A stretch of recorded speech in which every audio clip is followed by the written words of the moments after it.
और बात अब झारखंड की करेंगे। झारखंड की हेमंत सोरेन सरकार के आज 4 साल पूरे हो गए हैं और इस मौके पर रांची के मोरहाबादी मैदान में एक बड़ा कार्यक्रम होने जा रहा है। इस कार्यक्रम में झारखंड सरकार अपने 4 सालों के संघर्ष और सफलताओं पर बात करने वाली है।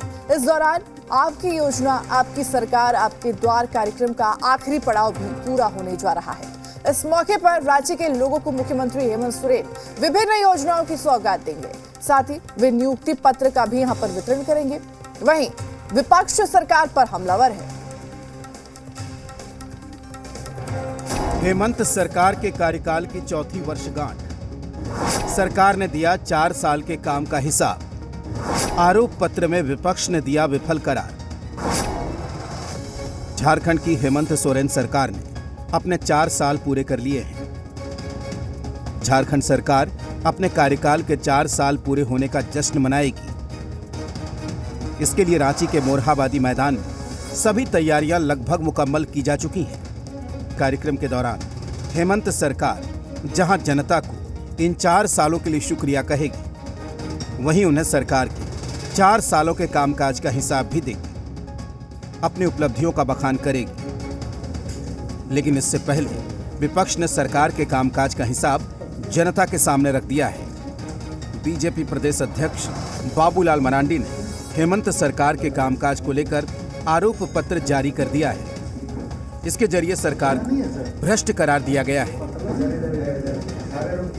65 दिन भारतीय जनता पार्टी ने इस प्रदेश में काम करने का, सेवा करने का अवसर मिला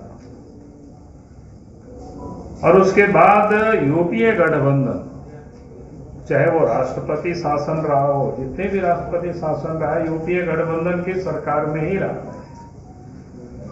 अक्सर तो उसको अगर आप याद करेंगे तो ये लगभग 10 वर्षों तक यूपीए गठबंधन के हाथों में शासन रहा है झारखंड। अब पूरे 4 वर्षों तक आप देखें तो सरकार ने कोई लीगल काम नहीं किया, सब इलीगल काम ही। चाहे वो बालू का हो, नदी नालों से बालू की उठाव हो, ऑक्शन नहीं हुआ। विदाउट ऑक्शन के ही सारे बालू को यहां से वहां पार करवा दिया।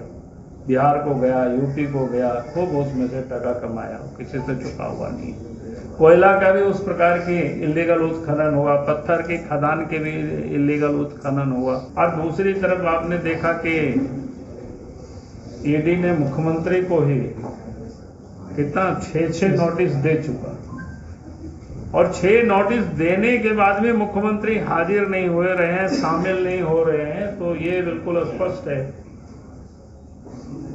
एक और जहां वो कहता है कि हम डरते नहीं हैं, तो फिर भारते क्यों हैं? बीजेपी प्रदेश अध्यक्ष के हमले यही नहीं रुके। उन्होंने कानून व्यवस्था से लेकर धर्मांतरण और बेरोजगारी से लेकर केंद्र पर दोषारोपण तक के मुद्दे पर हेमंत सरकार की खिंचाई की। सिर्फ मैं आप सब लोगों को बता रहा था किस प्रकार से धर्मांतरण का जो खेल चल रहा है, जोर जबरदस्ती।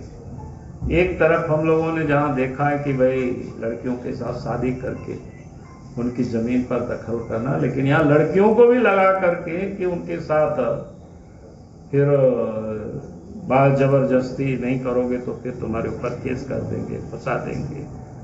तो फिर गरीब बेचारा डरता है, लेकिन अंत में जब अधिक टॉर्चर किसी को भी किया जाता है तो फिर ब्लस्ट होता है। कि सरकार बनी तो पहले उन्होंने कहा था कि 5 साल के 5 लाख नौकरी या नौकरी नहीं देंगे तो क्या बोलते हैं, संन्यास, फिर बेरोजगारी भत्ता, इस प्रकार की कई चीजें आप खुद पढ़ लीजिए। मैं आपको पढ़ाऊंगा तो फिर लगेगा अच्छा नहीं लगेगा। फिर उसका हकीकत क्या है ये भी हमारे लोगों ने पूरी तरह से लिख करके डाला है कि भाई हकीकत क्या, उन्होंने वादा किया था, हकीकत क्या है, जमीन पर क्या हुआ है, क्या उन्होंने सचमुच में काम किया। वहीं सत्तारूढ़ दलों ने उम्मीद के मुताबिक विपक्ष के आरोपों को सिरे से खारिज कर दिया। झारखंड मुक्ति मोर्चा और कांग्रेस हेमंत सरकार के 4 साल को स्वर्णिम काल बताने में जुटी है। उन्होंने तत्कालीन जो हमारी राज्यपाल थी, जो भी वर्तमान में देश की राष्ट्रपति हैं, उनको लिख के दिया था कि मैं हेमंत सोरेन के नेतृत्व में बनने वाली सरकार को बिना शर्त अपना समर्थन व्यक्त करता हूँ। और आज उनके मुंह से इस तरह की बातें कहना, तो ये हास्य व्यंग छोड़ के और क्या होगा। क्योंकि जिसकी अपनी कोई विश्वसनीयता नहीं है, वो अब चले दूसरों को पाठ पढ़ाना, तो इससे ज़्यादा हास्यास्पद क्या होगा। ये बाबूलाल जी का श्वेत पत्र साफ बाबूलाल जी ने ही प्रदर्शित कर दिया कि सरकार की नाकामियों गिनाने के लिए भारतीय जनता पार्टी के पास कुछ नहीं रहा। वो ईडी और आईटी से आगे श्वेत पत्र में बढ़ ही नहीं पाए बाबूलाल। इससे पहले हेमंत सरकार ने भी अपने 4 साल पूरे होने पर अपने काम का ब्यौरा पेश किया और कहा कि विपक्ष का काम आलोचना करना है, सो वो आलोचना करते रहें और हम अपना काम करते रहेंगे। ब्यूरो रिपोर्ट, जी मीडिया। कांग्रेस ने 2024 के लोकसभा चुनाव के लिए अब कमर कस ली है।